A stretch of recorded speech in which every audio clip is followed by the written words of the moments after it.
Hello everyone, welcome back to our Terraform tutorial series. In the last video, we walked through creating a VPC using Terraform.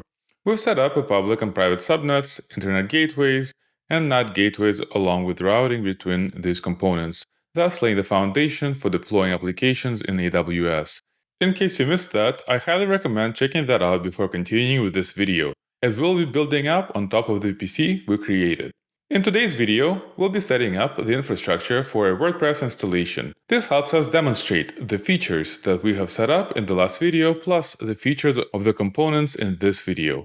We'll use Amazon EC2 to host the WordPress website and Amazon RDS to create MySQL database where WordPress will store all its data. This is a great hands-on project to show how you can use Terraform to automate the deployment of cloud resources for a real-world application. Prior to starting this lab, I recommend that you have the basic understanding of EC2 and RDS services. I also recommend to watch the part 1 video, aka the VPC infrastructure. You should also have AWS CLI and Terraform installed and configured, with AWS profile configured with permissions to Amazon EC2, RDS, KMS, and Secret Manager. Lastly, you should also configure your SSH key for the EC2 instance. By the end of this video, you should have basic knowledge on how compute and databases within AWS function. You will also recognize how different components that we have created in part 1 work together once we have active compute instances running within our network. You will learn how to configure and launch EC2 instance while securing access to it through security groups. We will also go over on how to configure user data for our EC2 instance, which will automatically install necessary packages for us to facilitate our WordPress website. Following, you will learn how to configure RDS databases and go over some of the security features you would want to turn on. We will enable EC2 access to RDS through yet another security group. Lastly, we will install and configure the WordPress application itself. Let's briefly discuss each of the components used in this video. First of all, we have Elastic Compute Cloud, aka EC2, which is simply a virtual machine service in the cloud. It allows you to turn on virtual servers on AWS, offering flexibility in terms of configuration, operating system, and software. In this setup, we use EC2 instance to host the WordPress application, making it accessible over the internet. We'll use an EC2 instance in our public subnet for the web server, which will run Apache Web Server and WordPress. The EC2 instance will have a public IP address, allowing it to serve the website to users worldwide. Next up, we have Amazon Relational Database Service, aka RDS, which is a managed database service that simplifies tasks like scaling, backups, and patching for relational databases. For this project, we use an RDS instance to run MySQL, which we will serve as a database backend for WordPress. The RDS instance will be located in a private subnet, enhancing its security by restricting direct access from the internet. We'll secure the RDS instance with encryption using AWS KMS, which is Key Management Service, and configure access through a security group allowing only the EC2 instance to connect to it. Security groups act like virtual firewalls controlling the traffic allowed to reach your AWS resources. We'll use separate security groups for the EC2 instance and RDS. EC2 security group will allow incoming traffic on ports such as HTTP, port 80, and SSH, port 22, for web traffic and server management. We can also use port 443 to allow HTTPS traffic. However, in this video, I will not be setting up HTTPS for our deployment. RDS security group will restrict access to the RDS instance as I've just mentioned, ensuring that only the EC2 instance can connect to it via MySQL's default port, which is 3306. Lastly, we have KMS. It's a managed service for creating and controlling encryption keys. In this setup, we'll use KMS to manage the encryption of the RDS instance's password. The RDS password is securely encrypted using KMS key, ensuring the database credentials are protected. That password will then get stored in a secrets manager. AWS Secrets Manager is a service that securely stores, manages, and retrieves sensitive information like database credentials, API keys, and other secrets, enabling automatic rotation and fine-grained access control. After we wrap up the components, let's briefly discuss the steps we will take in this lab. First, we will define the EC2 instance, specifying its AMI, instance type, key pair, and SSH access. The EC2 instance will serve as our WordPress web server. Then, we will create user data script to automate software installation and configuration when the EC2 instance launches. Following, we will define Amazon RDS instance using MySQL as a database engine. Once that is complete, we will set up security groups for both the EC2 instance and the RDS. At this point, all of the infrastructure declaration is complete and is ready to be deployed. Using Terraform, we will apply our configuration, which then will provision all of our resources. After connecting to the EC2 instance through SSH, we can complete our WordPress setup by configuring the database settings, adding security salts, and then restarting the Apache service. After testing and completing the project, we can destroy the entire infrastructure, and that will be the end of the lesson. Now, let's move on to the actual lab. To begin the actual hands-on part, let's quickly go over the variable that we've declared in the last lab but did not use there. The variable whitelisted IPs stores a list of IP addresses or CIDR blocks that are allowed to access our resources. In this case, it's used for whitelisting one specific IP that will be granted access to our deployment. Considering this is just an example lab, I don't want it open to the whole internet, but rather only to my own VPN's IP address. If in the future that list needs to be expanded, you can always update the variable with more IPs or simply allow all. Now that this was covered, let's move on to setting up our EC2. This is where the actual WordPress website will run. Let's start by creating a new file called ec2.tf. Within it, we will make a resource called AWS instance, and we'll name it public EC2.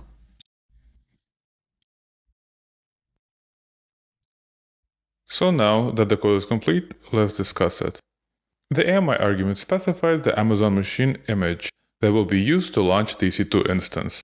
In this case, we are using the following AMI. This AMI is part of AWS's free tier, meaning it won't incur charges for smaller development purposes. An AMI is a pre-configured template that provides the information required to launch an EC2 instance. It includes the operating system, application server, and other software configurations.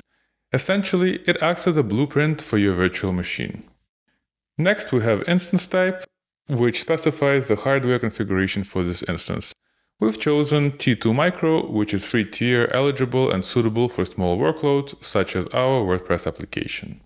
Subnet ID argument assigns the instance to a specific subnet. We're using element AWS subnet.public subnets with a wildcard .id, 0 to place this instance into the first public subnet. This allows the EC2 instance to have direct access to the internet, which is necessary for our web server. The keyname argument specifies the name of the key pair that will be used for SSH access to the EC2 instance. I have already pre-configured the SSH key for this lab and thus using the existing one. If you have not done so, I encourage you to do so before proceeding with the rest of the lab. The VPC security group IDs argument defines the security groups associated with the instance. We will assign security group for this argument once we create it shortly after this.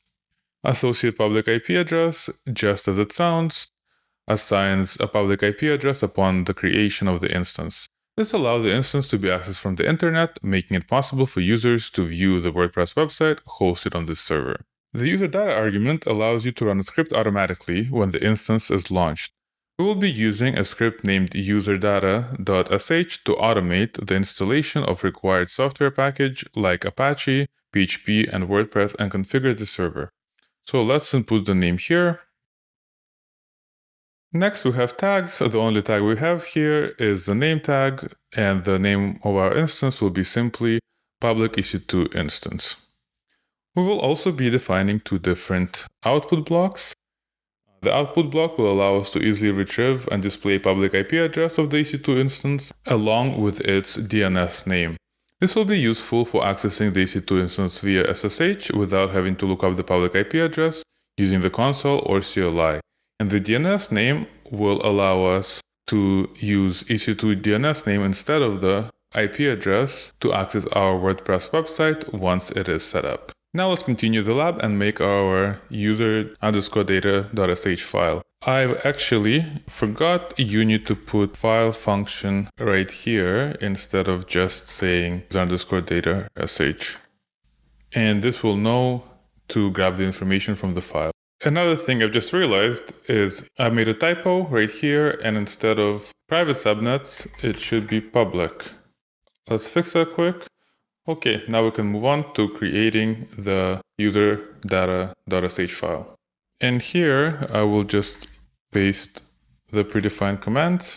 Let's quickly go over them. It's pretty straightforward. First, it updates the system packages. Then it installs MySQL client and Apache web server. And then it starts Apache. Following, it installs dependency for PHP, which is required for WordPress. And then it downloads, extracts, and moves WordPress files to the web server directory.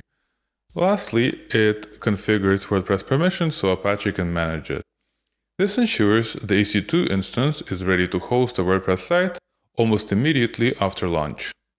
Having defined the EC2 instance and the user data configuration, the next step is to establish security groups. First, we need to create a file for this. We'll call it sg.tf, and now let's type the code in.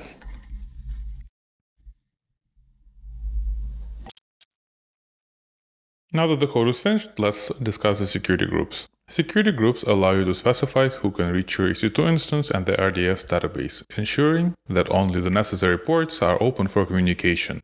Let's take a look at how to set up these security groups to protect our resources effectively. We will name the first security group Public Whitelisted, and we will use it for the EC2 instance in the public subnet. So here we have the name argument, which just simply gives the name for the security group. In this case, it's set to public whitelisted IPs, making it easy to identify its purpose. Description provides a brief explanation of the security group's intent. Here, it states that the group allows access via VPN, which indicates that it's configured for whitelisted IPs.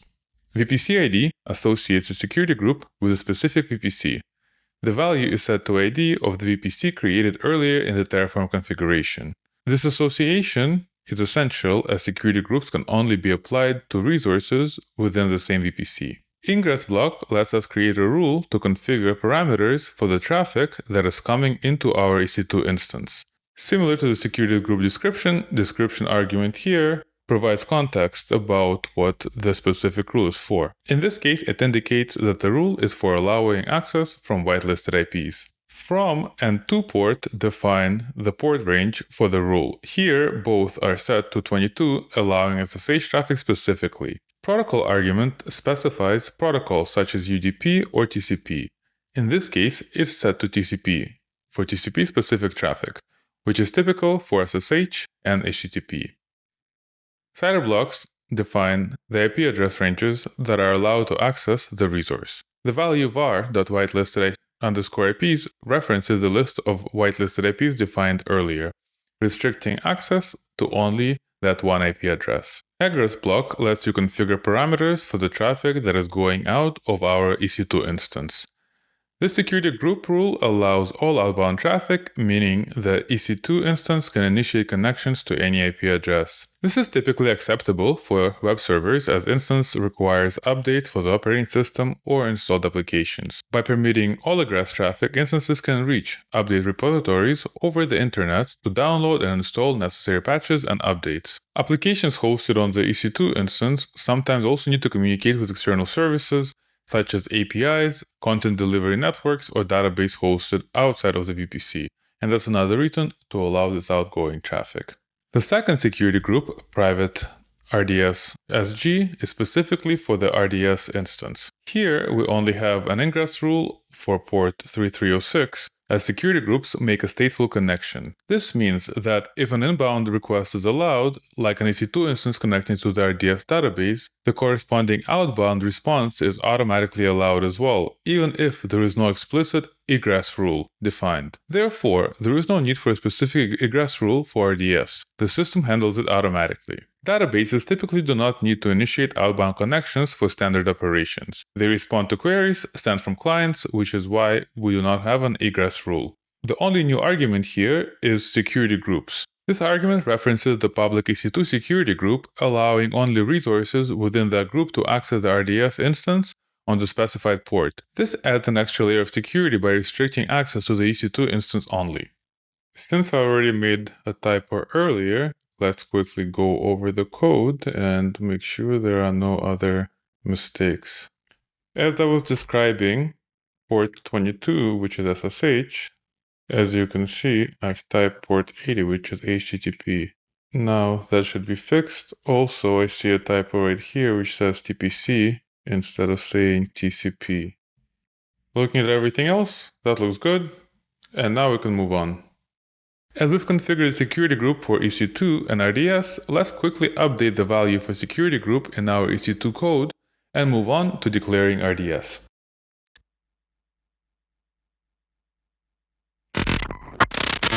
Here, a Terraform resource will be AWS database instance, and we'll name it MySQL database. Notice here I messed up the naming, so we're going to change it back to private RDS security group. Now that the code is complete, let's quickly break it down. First, we have allocated storage, which is the size of the storage in gigabytes for the RDS instance. In this case, it's 20 gigs. Next, we have engine, which sets the type of database engine that will be used. As mentioned, we'll be using MySQL. Engine version defines which version of MySQL we will be using. Just like the EC2, instance class specifies the compute and memory capacity for the database instance. To put it simply, RDS is an EC2 instance with database configured for you, and it's managed by AWS. dbt3 Micro is a free tier eligible, making it cost-effective for small workloads or quick examples like our lab. Username sets the master username for the database. You'll use it to log into the database. Manage master user password automatically manages the master user password through AWS Secrets Manager, increasing security and ensuring that the passwords are rotated and stored securely. Secret Manager, as the name suggests, is a service that securely stores and manages sensitive information like database credentials, API keys, and passwords, allowing you to easily rotate, retrieve, and control access to these secrets. Master User Secret KMS KID encrypts the master user password using AWS KMS, which stands for Key Management Service, further securing your credential. DB subnet group name associates the RDS instance with a specific subnet group, private subnets in this case, ensuring the instance is placed in the correct network. VPC security group IDs apply a security group that defines which resource can access the database. In this case, only your EC2 instance will have access. Database name is pretty straightforward. It's just a name for our MySQL instance.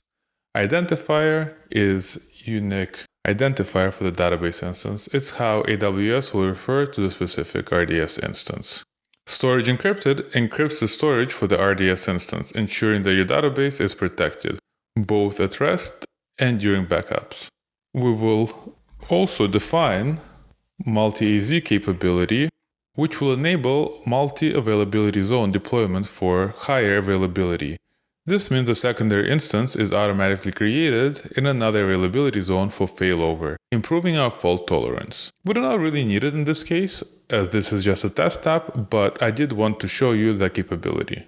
Then we have skip final snapshot, which disables the creation of a final snapshot when the database is deleted. This is useful during development as we do not want any extra charges for using our space for storage, but for production environments you may want to enable snapshots for backups. Let's move on to our output. Here we just want the value for the RDS endpoint. This block outputs the database endpoint, aka the URL, that you'll need to connect your WordPress application to the MySQL database. Again, this can be fetched from the console or by using CLI. However, it is just nicer to have these things handy as soon as you deploy to save some of your time. Our subnet group name is simply MyDB subnet group. As you might have seen, I first left the subnet group name argument empty, and then I created the subnet group. As I've mentioned, the AWS DB subnet group resource defines which subnet the RDS instance will use. This will ensure our RDS instance will be launched in private subnets. The last resource we will create is a KMS key, which will be our encryption key used to secure RDS database password and also to encrypt our storage. The only argument that this resource has is a description, and we have added value to master user secret KMS key ID argument in our RDS resource as soon as we created it. We can now apply our Terraform. Once the Terraform is finished applying, please take notes of the output values as you will need them shortly. Terraform Apply will take a while, so I will pause the video for now and I will restart it once it is done. As I mentioned in the first video, please make sure that you review your Terraform plan prior to typing yes and continuing on with applying it. As you can see, the supply took a while. I suspect it's due to our RDS being in multi-EZ configuration, and thus because there are multiple instances being deployed, it takes longer than if it would be just a single instance. Here we got our outputs, which I will quickly note before we move on. Actually, I want to show you a quick trick. If you have cleared a terminal by accident, you can always type in Terraform output in order to get your output. With our infrastructure fully set up, it's time to move on to installing and configuring WordPress on the EC2 instance. We'll begin by logging into the EC2 instance using the public IP provided by the output and your SSH key that you should have set up earlier. Once logged in, to connect WordPress to our RDS database, we first need to create database user. In your EC2 session, we will use MySQL environment variable to store the name of our endpoint, which has provided by the RDS resource output. So let's do that with export mysql_host equals to the URL of the endpoint right here. This allows the MySQL client on the EC2 instance to know where to find the RDS MySQL database by specifying its network location. The next step is to connect to the MySQL database on the RDS instance using MySQL client. We need to obtain our secret ID, however, we cannot do that without having access to the secret. There are two ways to go about it. We can either grant our EC2 instance permission to access the secret, or we can temporarily copy the credentials of our AWS user that we use on our host to the EC2 instance and use those. For the ease of setup, I will just do the latter. So in order to do that, I'm going to need to create two files, which is AWS config, I believe. Actually, let me check my host. Yep, there are two files, config and credentials. So I'm gonna create both of those files and just copy the contents from my host into my EC2 instance. And you can do the same. Oh, I'm not going to show you my credentials. I just encourage you to do that part yourself. And once I'm done copying my credentials, I will be back to continue the lab. As you can see by the commands now that I've configured my credentials, let's obtain our secrets ID with the following command. AWS secrets manager. And there is only one secret ID. Now I will just copy and paste this long command that I've created in order to retrieve secret without actually pasting it in the terminal.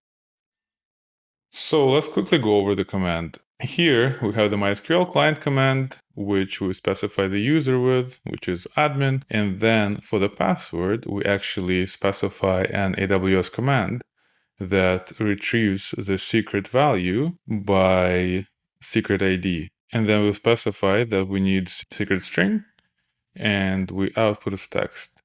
It then uses cut to only extract the secret value out of the secrets manager.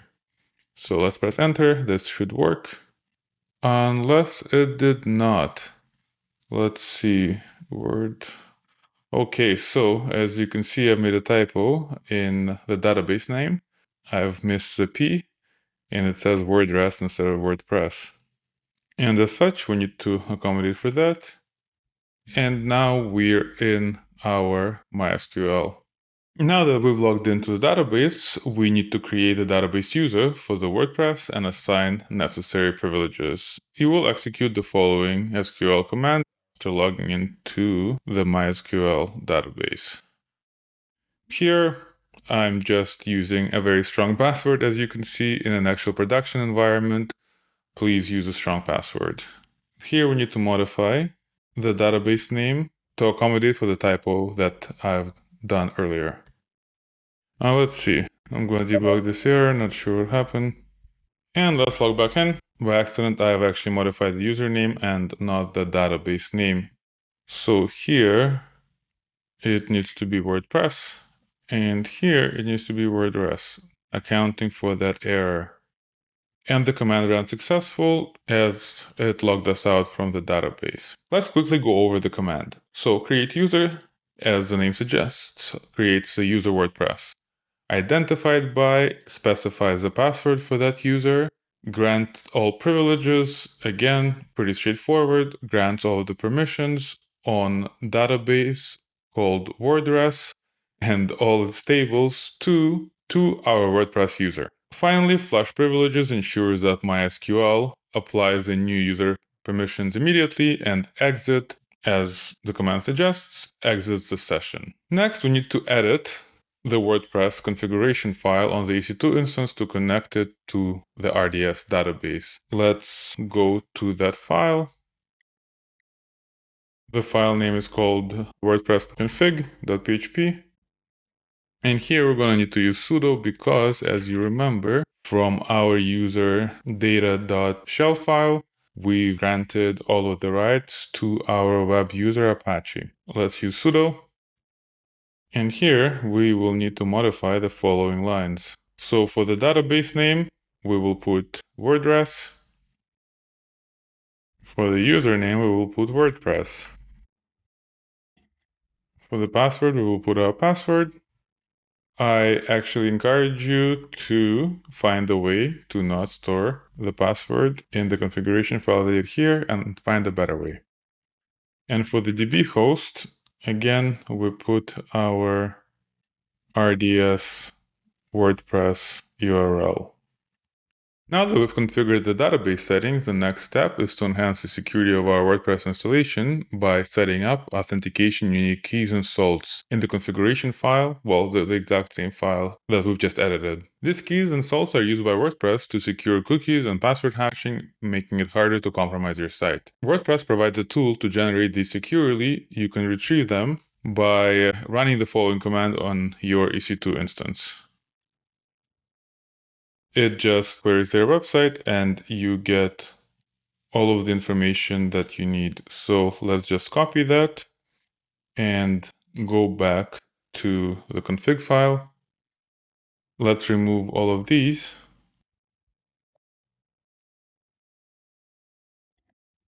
And this should complete your installation. You can now restart the Apache service. If you go to the DNS of your EC2 instance, you should see your WordPress installation. Well, the command to restart the Apache is sudo service httpd restart. Now if we go to our EC2 URL, we technically should see our WordPress website. As you can see, everything went successfully, and you can see the WordPress installation. At this point, the practical part of the lab is done. I am not going to continue with WordPress installation. However, I encourage you to do so if you wish. Now that we are done using these resources, let's run Terraform destroy in order to get rid of provisioned resources. That way, we don't overpay any charges. To destroy resources, you simply run Terraform destroy. Just like creation, Terraform destroy also takes a while. So once the plan runs, I will just skip the video forward when it's destroyed. And here we type yes. As you may have noticed, the longest resource took to destroy again was the database. However, it took a little less time than when actually applying. Now that all of the resources are destroyed, on to our conclusion. Now that we've successfully set up the infrastructure and walked through connecting WordPress to the RDS database, it should be a bit more clear how various components such as VPC, networking, EC2, RDS, security groups, and encryption come together to create a secure and scalable cloud environment. By using Terraform, we were able to automate and streamline this process, saving time and ensuring repeatable, consistent deployments. In conclusion, we've demonstrated how to not only launch infrastructure but also securely manage it with best practices. While this setup is great for learning and smaller applications, it's not yet production ready. For production, you would want to consider additional factors such as high availability, scaling, automated backups, and enhanced security measures like stricter IAM policies and monitoring tools like CloudWatch.